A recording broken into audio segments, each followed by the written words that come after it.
Pamirsa Kabupaten Karangasem sampun anutin upah minimum kabupaten UMK warse kalih tali 13 saneja girau.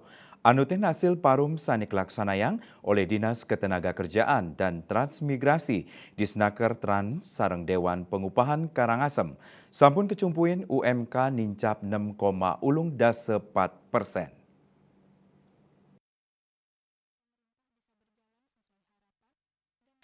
Kepala Dinas Tenaga Kerja dan Transmigrasi Disnaker Trans Karangasem Iketut Kanginan Subandi ring tanggal 13 November mausang pai ketandani sampun laksana yang parum sareng Dewan Pengupahan Karangasem antuk nureksain tur mutusang usulan anutin upah minimum Kabupaten UMK.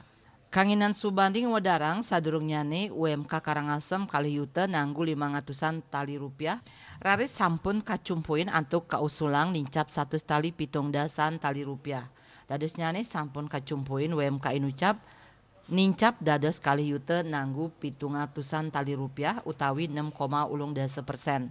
Dani ngodarang ri sampun kacumpuin selanturnyane pai ketandani ngusulang hasil panureksan nilai penyesuaian upah minimum kabupaten majeng Bupati Karangasem antuk selanturnyane pacang kausulang majeng Gubernur Bali. Eka Parananda Bali Pos Nguningayang.